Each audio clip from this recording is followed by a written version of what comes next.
Right now, I'm going to introduce our moderator, Arif Janmohamed. Arif joined Lightspeed Venture Partners in 2008, and he is a partner based here in the Bay Area. Arif focuses primarily on investments in the area of cloud and data center technologies, as well as enterprise and SaaS solutions. Prior to joining Lightspeed, Arif worked in corporate BD at Cisco Systems, amongst other roles. Arif is a C100 charter member and has been involved with C100 since its inception 10 years ago. Originally from Montreal, he is a Waterloo alum. Arif, thank you so much for contributing to today's discussion and helping us have a great conversation with these three founders. I will turn it over to you. Awesome, and that's amazing. 1948 hours in the Valley. It's, I mean, having seen this organization go from, you know, essentially Chris and Anthony getting it off the ground, being a founding charter member and a board member, and then working with Ron Piovesan, who gets a lot of the credit for spearheading the first 48 hours, and then he handed it off to me after a few years. I mean, it's just been amazing to see the journey that the C100 has gone through over the last decade. We have three amazing panelists here, and the idea here is for them to tell you about their companies. And so I'll ask them after a very short intro to tell them about themselves, their companies, and then I'll moderate a discussion. As I mentioned, I'm Arif. I'm from Montreal, but I've been in the Bay Area for 20 years, and I'm a partner at Lightspeed. For those of you who don't know, but I'm looking at the list of people over here, there's a lot of old friends, so good to see a lot of you. For those of you that don't know Lightspeed, we're a global venture capital firm based in Menlo Park, California, but with offices in Israel, India, China, recently opened up UK and Singapore. We have invested in Canada, believe it or not, and we do a lot of work across enterprise, consumer, and healthcare. And we recently raised $4 billion just before the pandemic broke out. So we're in business. It's a real pleasure and complete privilege to introduce Nadia Tatlow, you know, founder, CEO of Shift, Ben Sander, founder, CEO of Proof, and Alison Taylor, founder and co-CEO of Jane. Nadia is originally from Toronto. She's now in Victoria. Ben grew up in Manitoba and is now living in Yukon, so I'm sure we'll talk a little bit about that. And Ali is in Vancouver. So what we're going to do now is I'll really turn it over to the founders, and I'd love for each of you to give 3 to 5 minutes overview on yourself and your company, what it does, and then we'll regroup and I'll interview each of you to tell us a little bit more. So Nadia, I'd love if you can go first and tell us a little bit about yourself and Shift. Sure, thanks, Sarah. Yeah, nice to meet everyone. My name's Nadia, based in Victoria. My last city was Toronto, and that was about 7 years ago. I went to Queen's. I know there's a few Queen's alumni in this group. So went to university in Kingston and kind of grew up moving around. So have definitely, I think I've always been very aware of the fact that you're never more Canadian than when you're not in Canada. So that's always been kind of a huge part of my identity, and landed in Victoria and love living here. And also very happy to be able to build a really awesome tech company. Tech is now officially the biggest industry here. So even in the last 7 years, just watching the industry grow and having, pretty strong community coming up with us. But yeah, so to give you a little background on Shift, we call it the browser for work. So essentially, really we started it to help streamline the multi-email account issue, and then quickly realized that our vision was much, much bigger than that. When we started the company, I think I had 7 or 8 email accounts on the go at all times. So Mail, Calendar, and Drive. I was in the browser, hopping in and out of those, logging in and out constantly, and realizing that this is a complete cluttered mess. So we started building Shift on the Electron framework. And kind of always approached the business. My background's marketing, so always approached it very much as let's prove that there's a signal for product market fit and that there's an engine under this thing. And we've been really fortunate, I think, to really be able to iterate based on that all along the way.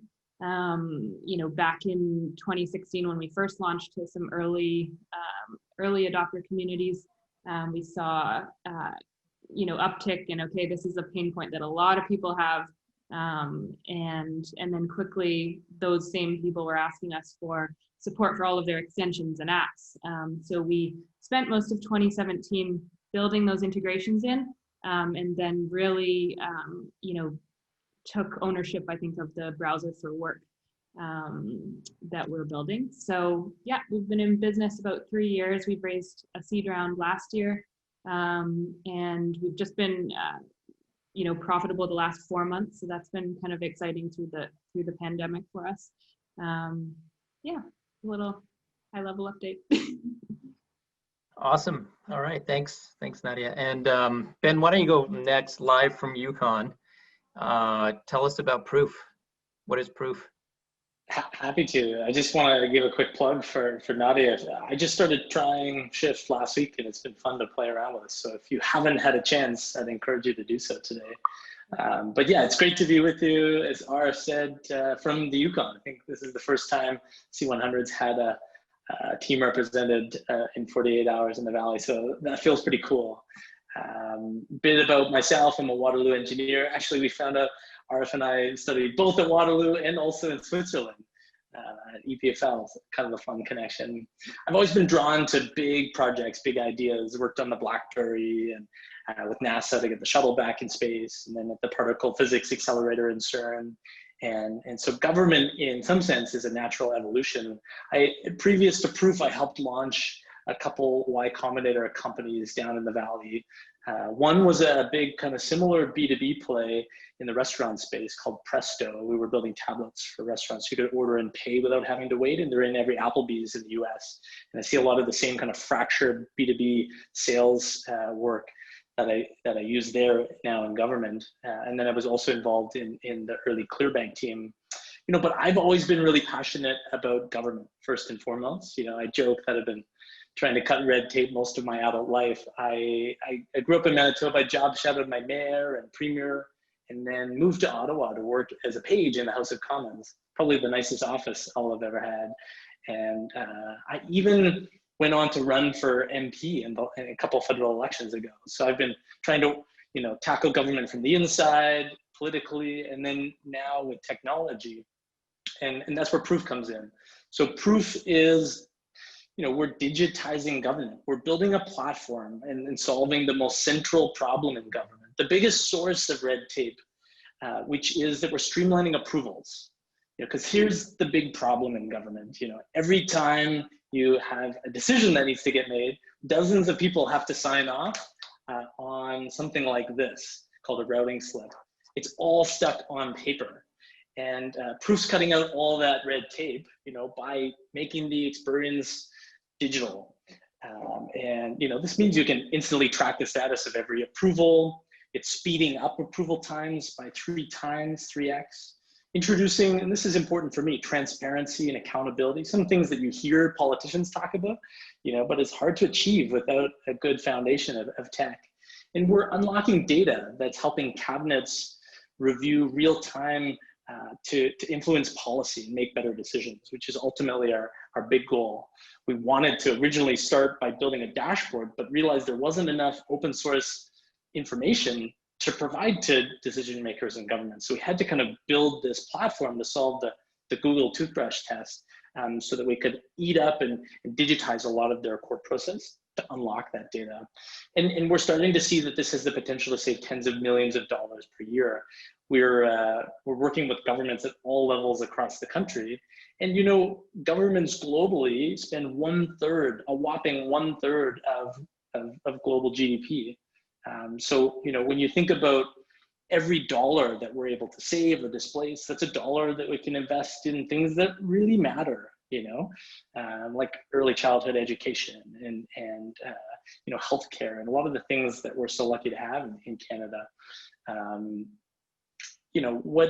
What else can I say is that, we've launched in the Yukon. There's some strategic reasons for that, which we'll get into. We're rolling out government-wide in the Yukon, working with some other provinces, and doing a lot of work in Ottawa with the federal government right now. COVID's opened up some interesting policy windows for us to do some cool work. And government is an industry that people have, I think, typically shied away from for a bunch of reasons, which we can get into. And I think that makes it a huge opportunity. And I think the biggest reason our team is making a big impact so far is, like me, we've all worked in tech and government. We have a former deputy mayor on the team, and my CTOs work for the Canadian and US Defense Departments. And so excited to share more, but that's a bit about me and the company.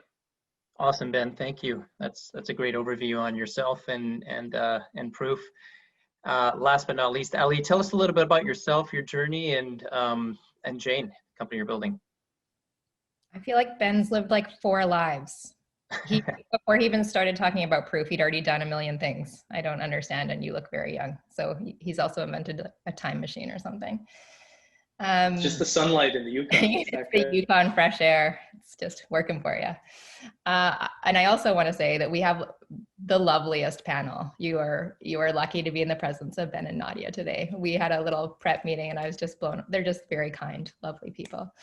But I'm Ali. I'm going to tell you my story started when I opened a multidisciplinary healthcare practice in 2011. So I was opening a clinic. It's physio, massage, chiro, naturopaths and midwives that delivered my babies were looking for space. And I kind of just filled it up with all these different types of practitioners.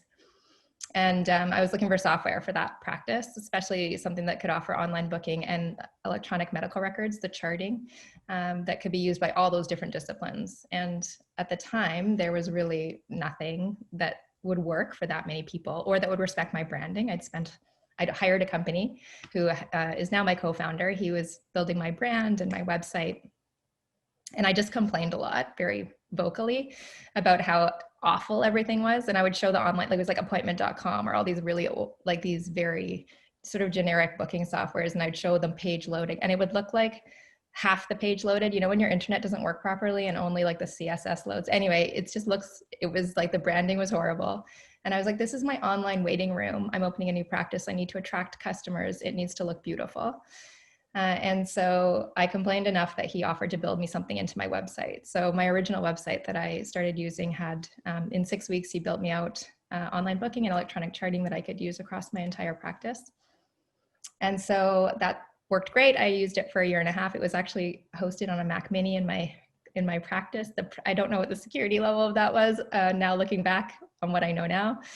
And then over that 1.5 years, other clinics started seeing the online booking and asking what we were using. And so it turned out that there were other people that also, they were contacting me, they were contacting him. And so we decided to partner up and build it out into a fully licensable product that we could offer as a SaaS subscription. And so we launched that in 2014, just put up a website, went to a couple of trade shows. And then since then, it's now being used around the world. So all through North America and the UK and Australia, New Zealand. If you're in BC, actually, if you're in Canada and you booked a massage therapy appointment recently, you probably run across Jane.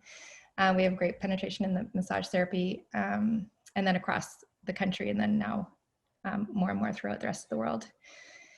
And so, yeah, that's Jane. I think I also need to say I have 3 children because when people say, tell me about yourself, that's one of the things you need to know. It's just part of who I am. It's important to me. Awesome. And so, we'll now shift. I'll start, Nadia, just by asking a few questions. You know, the real goal here is to share more with everybody in the audience. There's some founders, there's some investors. You know, really would love to really pull out a little bit more of the story. And people, don't be shy, right, Robert? Yeah, thank you for putting a question up there. You know, please put other questions as this goes along. I'll curate them towards the end. What I'll try to do is sort of have 20 to 25 minutes of no questions and, you know, guide the discussion as it goes along. But Nadia, let's talk a little, like you and I met back in January, February in person, and that just seems like, you know, in a lifetime ago. You know, a week feels like a lifetime ago. But, you know, I thought your origin story, you know, of how you got Shift off the ground was really cool. It's not a traditional sort of company in that it wasn't born from scratch, but it was actually a spin out from another organization. So why don't you just tell us a little bit about, you know, what you were doing before Shift, where you were, and then how Shift came about? Yeah, sure. Yeah, I think it's definitely unique in that Shift started as basically an off the side of the desk project for myself and a couple of other people who were all employees at a company called Redbrook in Victoria. So that company was mostly doing online advertising, and really the founder had a ton of success, and that company was super profitable. So we were, fortunate enough to have some extra cash to play around with and build something cool. So we started thinking about, what technology we were interested in, what pain points we had, and it was almost like a startup, a mini like startup incubator that we just started, and this was totally unprecedented in that company. So there's really no parallel that I could draw. It's not an accelerator and it's not an incubator. Just really a group of people that enjoyed working together and had the opportunity to build something cool on the side. So we started building Shift, believe it or not, to be almost I don't want to say slideware, but basically slideware for another product that we were also trying to build simultaneously, and we were all very interested in building a SaaS product. And my job at the time was running marketing across the company. So I was always very, I guess, committed to the branding side. No matter how small this thing was, I was going to make it look as big as possible. And so from the very beginning, I think we really worked on, first off, solving our own pain point, which was, all of us had multiple email accounts. So we wanted to bring email, calendar, and Drive into one streamlined place, pull it out of the browser so that you're not constantly logging in and out, trying to find the right email address and the right calendar and make sure you're booking that meeting in the right spot. And then we layered on search, so cross-account unified search. So in the same place, you could type in someone's name and basically find that calendar invite no matter which domain it fell under. So really, and then within a couple months of building the first version of it, we launched to a beta community, and mostly designers and marketers were really picking up what we were putting down.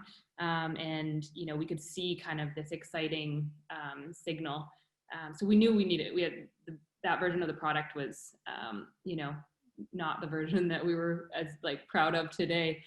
So we knew we needed to kind of take it back and do some work. But at the time we were charging $20 a year.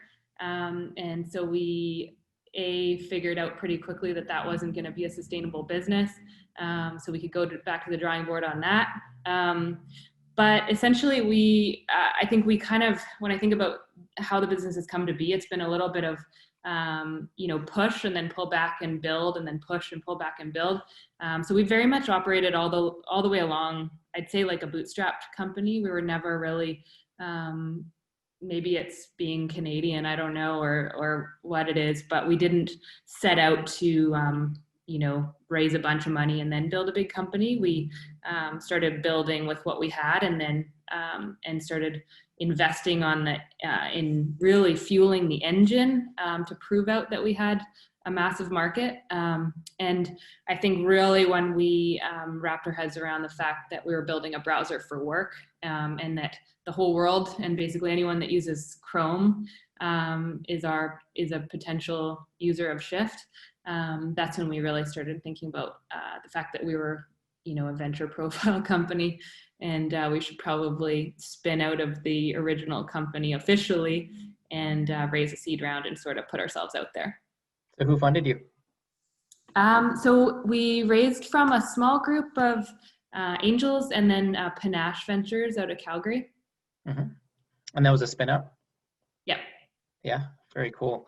Tell us a little bit more about the product, who you compete with or who you see as potential competitors, and why people absolutely love your product. Yeah, so I think direct competitors. So when we first started, there was a company called Station out of Paris. And they were the most direct in terms of very different user experience, I would say, but solving for the same pain point. They've since decided to pivot into an extension. So I think they're in the very early days of that, from what I can tell. There's another one called Franz, which a lot of Europeans would be familiar with. They've really focused on the consumer messaging play. So not as much, I guess, work and enterprise type apps and tools. And And then I think, you can even draw a parallel in some ways with something like Superhuman. I think we definitely go after a very different, they're amazing at marketing. And I think building a very, superhuman email experience, we actually integrate Superhuman inside the Shift ecosystem. So it's definitely not directly competitive, but I think we're both working towards making email and work easier and faster, and sort of taking the work out of work. Yeah. Can you tell us the scale? How many, order of magnitude, how many users, how quickly you've grown, and how you're acquiring those people? Yeah, so we have about 40,000 paying customers. We have a free version of Shift, so you can download Shift, try shift.com, set it up, and get a pretty good experience for no money at all, and then you can upgrade to the paid experience for $100 a year. We are at about 3.1 million in ARR, and about 30,000 monthly active users. And how are you acquiring customers? What does customer acquisition look like? Yeah, so customer acquisition, we are expert marketers, I would say, and that's always been a huge competitive edge for us, and something that I think when I look at the landscape of who we've been competing against all the way along, we've been able to grow a lot faster and very efficiently. So we, major channels, paid channels are Facebook and Google and YouTube. If you visit our website, you'll get stalked on the internet forever. Especially across Instagram stories.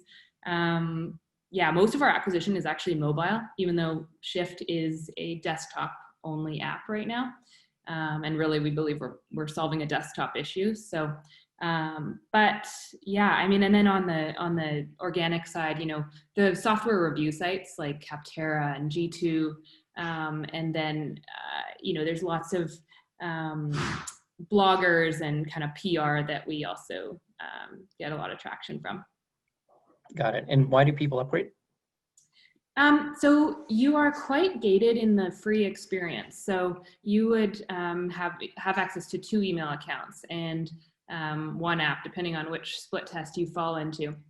But people upgrade because they want to connect all of their apps, and they want to have their whole work experience from the browser transported into the Shift experience. So what we're really trying to do is pull out, anything. Basically, the underlying thesis of Shift is that the browser was built for browsing and Shift is built for work. So remove those things, separate those out, and kind of, unbundle the browser into a place that's very manageable for your workday. Cool. So let's talk about one of the topics du jour, which is how March really changed your business as a pandemic, COVID. I mean, what if anything changed, or for the better, or even for the for in terms of tough decisions that you may have had to make?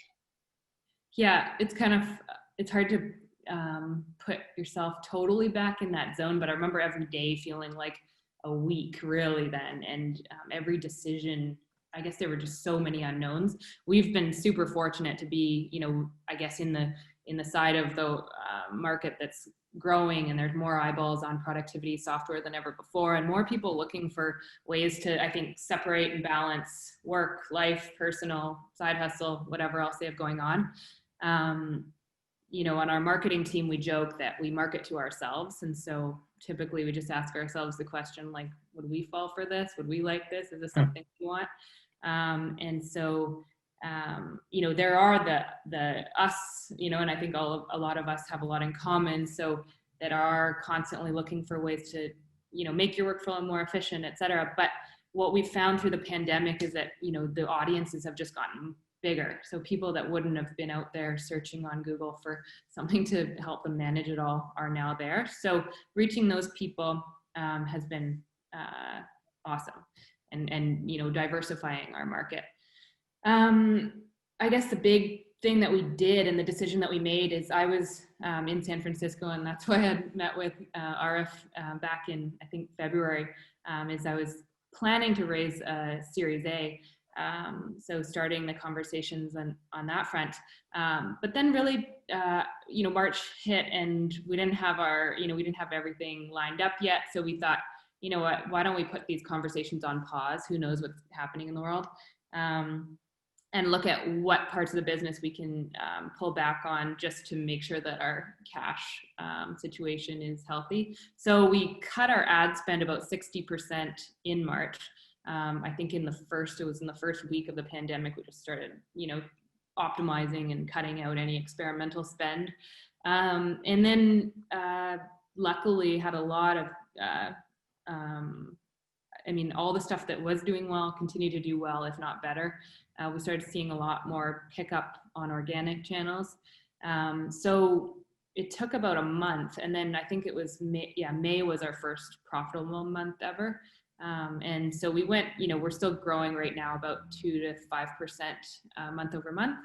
And it feels good to be profitable. I have to say, I guess I had never been in that position before. And now it feels like the world's our oyster. Yeah.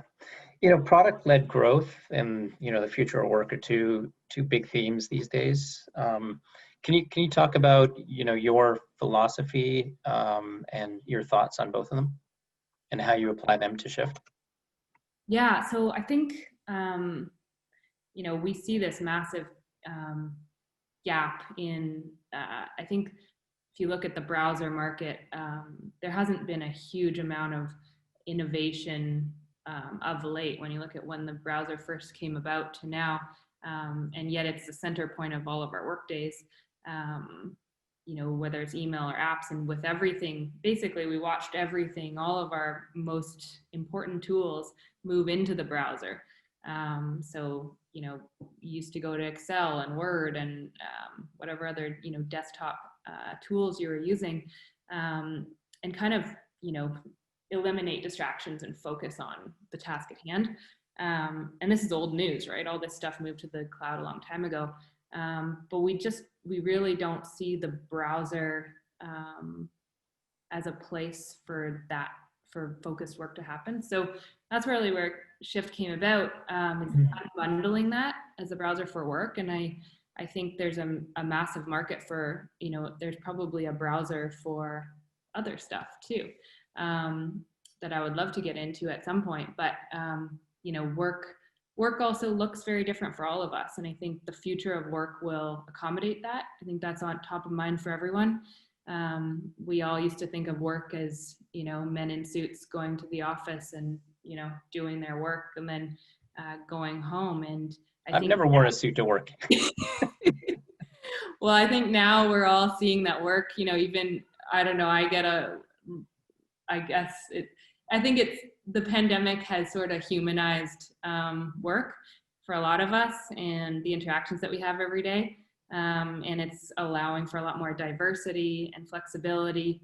And so I'm excited to be a part of that. And I think building Shift, what we're really, I think, committed to is always making sure that it's customizable to you, because the one thing I've learned is that no one workflow is the same. We all have weird habits and embarrassing habits, and like we wrote a whole blog at one point around tab hoarding. That embarrassing moment when someone comes and kind of is like behind your computer screen and sees like that you have 50 tabs open and you don't even know what's in all those tabs or why. Yeah. So, making sense of that, I think that's the biggest challenge in some ways for us is building a beautiful framework that still gives you flexibility to build it out yourself. And then to move that into, our product-led growth strategy into enterprise where any company can kind of make it work for them too. What's it like building a company in Victoria? It's pretty awesome. I think it's a beautiful place to live, and people really want to be here. So people, our team comes from all over the place. A lot of them are from all over Canada, and I think we've got a couple from outside of Canada too that came to school in Victoria and then totally fell in love with it. We have a really strong recruiting pipeline through the University of Victoria, as well as UBC. And we're actually, I think for January, we're going to be posting all over Canada, make sure that we're getting all the top engineers. But yeah, I think the fact that people want to be here and want to work here and then can find an amazing tech company with huge opportunity is really unique. I know for me, I had moved all over Canada and outside of Canada growing up. So when I found Victoria, I just thought it was the best place on earth. Awesome. And I think it's proven itself that way, but there's also sort of like an entrepreneurial thing about it where it's like, hey, if we all want to be here, we have to make the opportunities for ourselves. Yeah, it's funny. I visited Victoria a few years ago for Techtoria, and I was amazed at what's going on over there because, growing up in Montreal, Victoria was really far away, and we went once. We took the ferry from Vancouver, saw some whales, and then, visited a bunch of seniors. And so, Victoria's changed pretty dramatically since when I was a teenager. So that's awesome. I'm gonna hit Alt Tab and Shift over to Ben to tell us a little bit more about Proof. And, like I said to anyone, if you have questions, for anyone, please feel free to put them into the chat, and, we can aggregate some of those at the end. And if I don't, then, I'll give you a little bit of food for thought, Nadia, just, as final question. We won't touch it now. I'll ask everybody this, but what companies aspire you and what entrepreneurs aspire you? But, we'll come back to that. So Ben, to Ali's point, it sounds like you've accomplished an incredible amount of time, in a short amount of time. Would love to hear a little bit about your background. It sounds like you were an entrepreneur when weren't even a teenager yet. But yeah, tell us a little bit about yourself and your background. Cool. Yeah, I think my first business I started at the age of 11, and I was making candles and selling them to stores in Winnipeg. My mom brought home some beeswax candles, and I turned them into, some beeswax sheets. I turned them into candles. I think the business was called Night Lights by Benjamin. And I just threw some special wrapping on based on arts and crafts around the house, and ended up selling, enough to buy my first computer. I think back then it was like $5,000 to buy a PC. And so I feel like I've been learning some of the traits that have been helpful for B2B sales for a long time. And that was a great first kick at things. Like I said earlier, I've had some really good fortune to work with some cool Canadian teams down in the Valley on a couple other tech companies. And interspersed throughout that, I've worked in government in different capacities, and have had mentors who to this day, have been cabinet ministers and so on and so forth. And I think having seen that up close, having worked in the House of Commons and seen what happens, when the TV cameras go off, or having had the opportunity to work on the inside of government and just see what opportunity there is to improve things is, it's dumbfounding to me. Here's Nadia talking about all these amazing things that she's able to do, shifting people from the browser, and I'm still trying to service a group of people that, in large part are still stuck on IE, and I can remember when I worked in government, and every time I had to write one of these kind of briefing notes or a media release or something that would go up to our minister, I'd give it to my boss and instantly lose track of it. And I can't tell you the number of times that I was going to a conference and I'd have to get approval for the travel. And, a dozen people would have to look at it, and it would inevitably get lost. And 3 days before the conference, I didn't have it approved.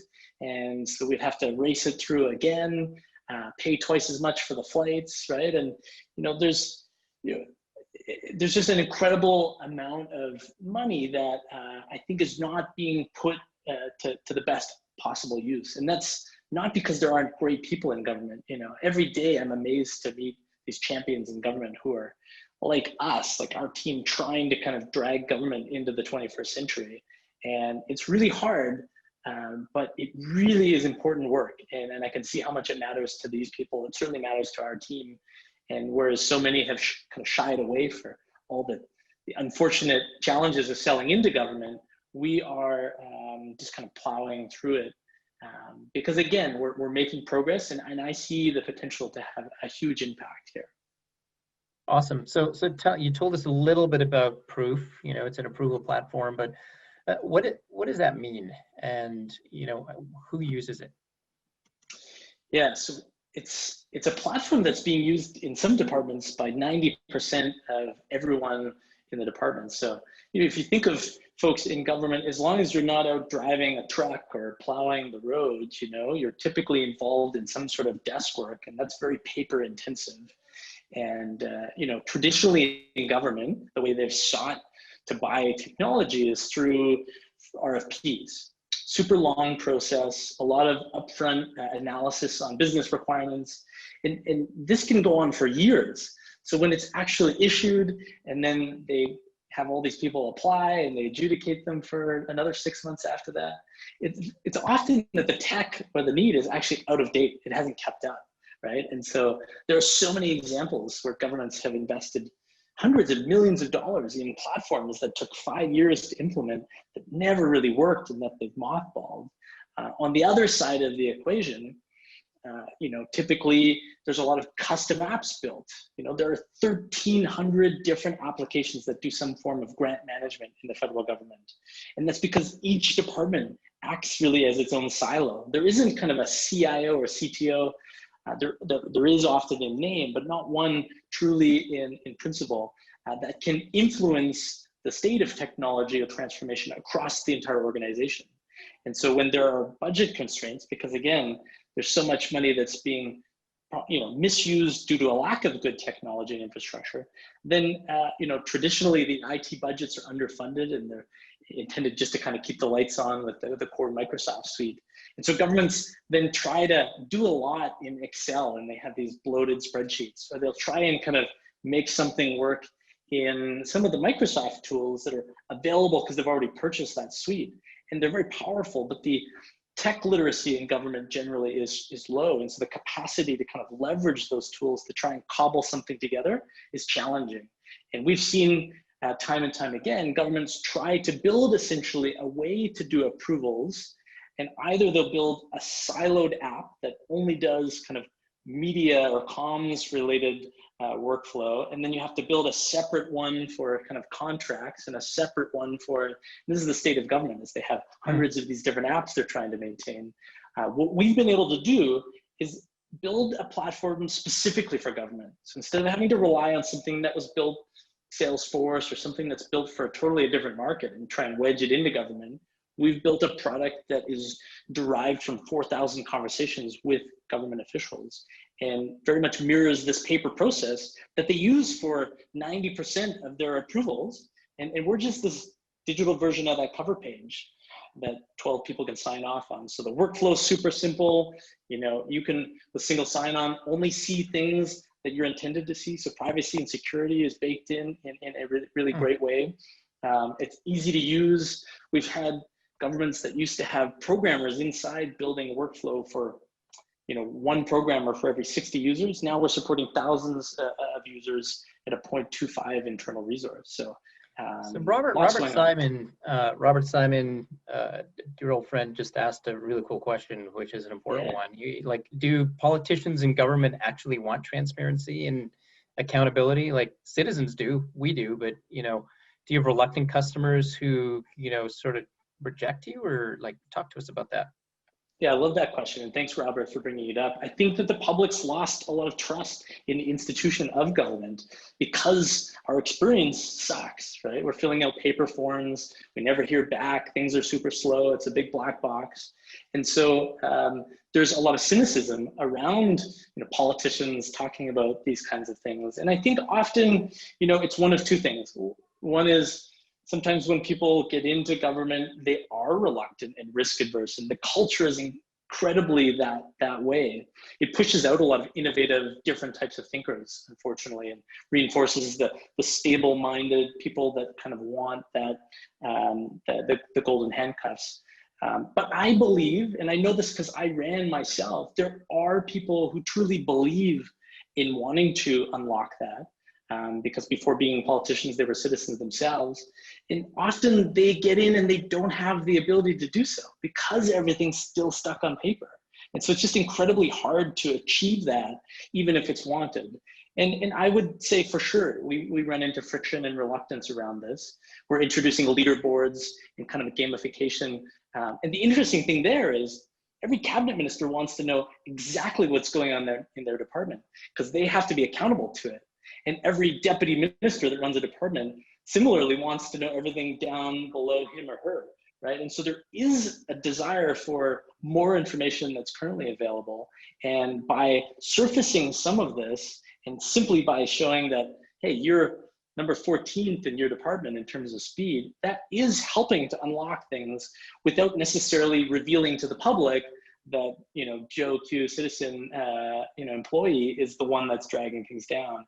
And I think that's wherein a lot of this off-the-shelf tech doesn't support some of the more unique needs of government. And by building up platforms specifically for them, we're making progress where others haven't. Cool. Real quick, why Yukon? Yukon was an incredibly good place to start our business because there are 4 levels of government here. A whole other level that most of us don't see in Canada, and that's self-governing Indigenous governments. They were some of our first partners, and more than half of Canada's self-governing Indigenous governments are here. So they're not like traditional reserves. They have almost province-like powers to enact their own laws and whatnot. They're much smaller, and so we've been able to kind of work with them early on to be more nimble and implement some of these changes. They, just like the biggest governments, struggle from capacity, and so that was a great step. And the Yukon, I think, by being smaller, similarly relative to the rest of Canada, has been able to move more quickly and to digitize their approvals. We're now doing digital forms as well and digital signatures. And so that's been an advantage for us to move quickly, something that you often don't hear about in government. Yeah, thank you. All right, well, let's talk about Jane, Ali. I think you're on mute, Ali, so awesome. Well, you told us a little bit about the Jane founding story, and like, can you map us through, the early days and, a little bit of when were you founded and, a little bit about the journey from founding Jane and where you are today? Yeah, we started licensing Jane in 2014. So I feel like we're really old, but when I tell people, sometimes they think that's young. I don't know where we stand. Is that old or young? I don't really know. We're a startup still, I think. I don't even know. What's the difference between a startup and scale up? When do you switch? Is there a defining line? Does anyone know? Put in the chat if you know, because I actually have a question about this in real life. I don't know. When do you stop being a startup and when do you become a scale up or a growth? I think it's a state of mind, and some companies still act like startups all, throughout their journey. And we're a teenager. We're like that awkward phase where we're kind of too big for everything and everything starts to feel weird and you have to put in like new processes and we're still making lots of mistakes. So we're like a teenager. I don't think that stops. Yeah, I know. I've been on some boards for 8 or 9 years, and they're still learning, they're still evolving, they're still changing. So you use the P word, you're profitable. Tell us how you got there, and did you take capital along the way? I think because both Trevor and I came from small business, this is our first entry point into the world of tech growth companies, which is very different than small business. I don't know if any of you have been a small business owner, but it's shockingly different. And it's actually 100 times easier to be a tech founder than it was to be a small business owner. Well, in my story it was. I shouldn't say that's always true. But so small business, you have to be profitable. There's no choice. Like the idea that you burn or there was a zero cash date, all these things I had to learn, it just actually blew my mind that there were companies that this is how they operated. And we didn't learn about any of that until well into our journey because we just started building the company the way we built our small businesses, which is you make more money, you hire another person. And we'd sign up people, we'd sign up customers, and we never had a free trial because we needed to make money. And then we'd fight over the next hire because my co-founder needed a dev and I needed a support person. And we'd be like, who gets the person? Like, this is how much salary we have. And so you learn to be very capital efficient, and you obviously scale everything. We still have software right now where we all share a login, and we don't even know why we do it anymore. We're like, we could easily pay for everyone to have their own login, but we all share the same login. So that's got to stop pretty soon. Our CFO doesn't even have a paid Zoom account. So his meeting beyond profitability, what are some other core cultural tenets of the company? You shared some of this, but I thought it was really interesting. I'm not sure which ones you're referencing, so you'll have to remind me, but I do think that. Yeah, I mean, growth-oriented culture, no compensation-based pay. Like these are kind of different to a lot of venture-backed companies. Yeah, we celebrate signups. Just every sign-up is important. And I was thinking about this when Nadia mentioned that she was, they were marketing experts, and that was where that was her story. Her story came from that. And whenever you meet founders, you get like a specific ingredients mix based on the founders' stories and who they are and where they come from. And I'm a customer, so I have the customer heart, like that's my story. We're a customer person. And then my co-founder, Trevor, is a design and he's a full stack. This is my joke. He's a full stack developer with design skills and social skills. He's basically the true unicorn. He's like, he doesn't exist anywhere. So we care deeply about product and we care deeply about customer. So we don't have a sales team even now. But if we had a sales founder, we would have taken a very different journey.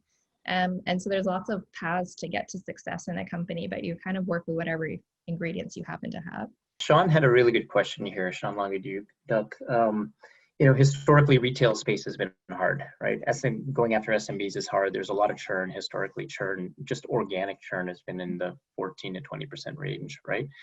A lot of companies fail selling technology to this sector. Like, how did you overcome that? Tell us a little bit about your successes, what you did right along the journey, and what lessons you had. Yeah, vertical SaaS is a super interesting world, and depending on your vertical, your reach, your pie might not be big enough. So I think because we are multidisciplinary, it kind of gives us an advantage in our world. In healthcare, we're physio, massage, chiro, so we're all of those, anything that's kind of covered on under your Canadian extended medical benefits. The US, I could talk about US insurance for a long time, but I'm sure nobody else wants to. But if you ever want to talk about US insurance for like an hour, I would be happy to do that. It's super, super fascinating. And so for us, we've grown through word of mouth almost entirely from the very beginning. And so over 50% of our signups are named word of mouth. And then there's more like 20% that just say colleague. And then there's Facebook group referrals. And so we have a very powerful community referral. And then we built that into our product. And actually, I'm considering community as a feature for 2021, where I want to continue to build that out. Owning a healthcare clinic is very lonely. And people don't recognize that there's a full day of clinical work. And then people are trying to manage a small business around that. They don't have any training in it. They don't really like it. And so bringing a community of people together has been incredibly powerful. We ran a conference over the COVID period. We launched telehealth. We ran a conference and we launched a bursary program. So we had to mitigate churn and also provide value more than the software. We had to say, okay, your monthly payment, which you might not be able to use this month because you're shutting down your practice, it's going to be your ticket to this conference that was going to be in person in the summer, but now we're going to run it in 2 weeks while your clinics are shut down. So we just did, it was just wartime CEOing, which is actually, I kind of love wartime CEOing. I think it's super fun to solve problems. And when you get to solve them and move really quickly, there's nothing quite like that. I don't know if everyone agrees with me, but I also like peacetime CEOing, but I do also like it. Yusuf Kabani had a question, in terms of extensibility of the platform. Could you focus the Jane platform on other online booking areas?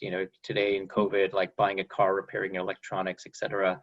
Like all of that needs an online booking as opposed to just walking in. Yeah, we actually filter out these kind of people generally because we say we're too expensive for you. Like go use appointment.com or Calendly. Or like we kind of say, unless you need medical charting, you're not our core customer, and we really want to focus on our core customer. Part of growing a company is you're deciding if something's a distraction or an opportunity, and it's like just constantly making those decisions over and over again, and then running hard in the direction of opportunity when you decide that that's what you want to go for. So things like right now, one of those that's coming up is flu clinics and COVID testing. We've just had a few of those sign up, and so I'm like, okay, well, we're seeing some opportunity here. Could be a big thing. So I'm like, let's do some low risk work. So we'll build onboarding a flu clinic or a COVID clinic content piece that we can put up that's discoverable, but we're not going to go out really and actively like seek these out necessarily, but they could be a huge opportunity. But do we want to distract ourselves from what our current focus is, which is right now US Chiro and Canadian mental health, which are big opportunity markets right now. So we'll do some small stuff, but generally we want to stay focused on our current opportunity. Yeah, cool. Kim Fennell had a question about how you bootstrapped and Ben did a raise, and how you actually helped your employees share in the benefit of that round. Can you talk a little bit about that? Yeah, we did a raise in March, right before the downturn, right before COVID, the shutdown, and actually it closed the same day that the market dropped by 30%. Wow. The funders had to reconvene their panel. We've never done this once we've signed off. They had to reconvene and just everyone had to recommit to the terms. And to their credit, they kept their terms, which we were like, that was such a big sign that we'd chosen the right partners. It did a ton of back channeling, and anyway, a lot of work to determine if who we wanted to work with. But every single one of our employees has stock options, and everyone could participate up to 50% of their shares. And so it was great. Like tons of our staff, like we had people buying apartments, and they'd worked hard to build up Jane to this point. And now it's created a whole story in our company because everyone knows, okay, we had a liquidation event. Like they understand now the value of stock, which in Canadian companies, they just don't get it the same way that they do in the Valley. I've had a single employee ask for more options as part of their employment contract, but we didn't even tell people originally. And then we're like, oh yeah, right, everyone has options. So this is what they are and how they work. And I didn't even really understand. I'd never been part of an option pool before. And then now everyone gets it. And so when we say work hard and we say everyone benefits at Jane, when everyone wins, there's no compensation-based salary. You all get what you get, and you work hard because you're an owner here and you're going to benefit. They've seen that in reality. They know that the person next to them owns part of Jane and may have bought their apartment because they worked hard at Jane for the 3 years before that. So can you share who you raised from, and can you share when you're looking for capital next? Yeah, we raised from Frontier. They're out in North Carolina. And I will say they've been delightful to work with. I'll plug for them if you're interested. Great partners. And we do know that, and when you raise, you make an agreement. You're saying we're going to all do this together. We modeled it out. We said this is what we're thinking for growth. We kind of just put the capital in the bank, and then we're assuming your partners need an exit. That's your job. You have to money in, you have to make that money worth more money and then take your money out. That's exactly, I don't understand people. This is not free money. You're making a deal. So we're all saying, yes, this is the deal we're going to make. And so we also tell our staff that this means that we're all agreeing that in about 4 years, there's going to be a switch. We need to create value for our partner that we made this agreement with. And then they're probably going to want to either put more in or switch it around, but whatever. It's about a 4 year time frame. Cool. So I'm going to come back to the question that I prepped Nadia for, and I'll ask you first, Ali. What companies or entrepreneurs do you draw inspiration from? Well, in our backyard, we have Cleo in Burnaby, who is they're literally our exact customer base. They're small businesses, they're professionals that are owner operators. We went to CleoCon 3 years in a row, because we were going to host our own user conference, and we knew that they were doing a similar thing to us. And we sat at the lunch table with their customers and said, why do you come here? What do you like about this? And we just did this really, and they're our exact customer. They're just exactly the same. So there's it's so easy to see their journey. They're always about 5 years ahead of us in every metric. So we just follow them. Yeah, that's an easy one. Cool. Ben, ask the same question to you. Well, I am something of a space geek, having worked for NASA, and I flew on the Vomit Comet, wanted to be an astronaut, and was chasing that dream for a while. So I really love what's happening in the private space industry right now, and can't help but flag someone like Elon Musk as an example of someone I haven't met who I find inspiring. I know he can be a polarizing character, but I think he's doing some really transformative work, and I love a lot of it. More close to home, there's an incredible number of Canadians who inspire me, and two that stand out. I got to work with at Clearbank at my last startup, and that's Andrew D'Souza and Michelle Romanow.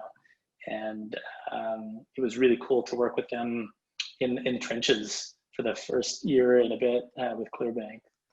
Cool. And Nadia, bring us home. Yeah, I guess an easy one for me to say is definitely Slack and Stuart Butterfield, just because I think he probably broke through a lot of barriers that I no longer have to break through to, kind of explain what we want to do, going from being so consumer driven and really product led growth into enterprise. And I think he did a lot of work a while back to kind of make that a success story. Awesome. Well, we're at the top of the hour. Megan, any closing statements you want to make before we wrap her up? Well, I just want to say thank you, Arif, for moderating a great discussion, and to Ben, Ali, Nadia, thank you too for sharing with all of us.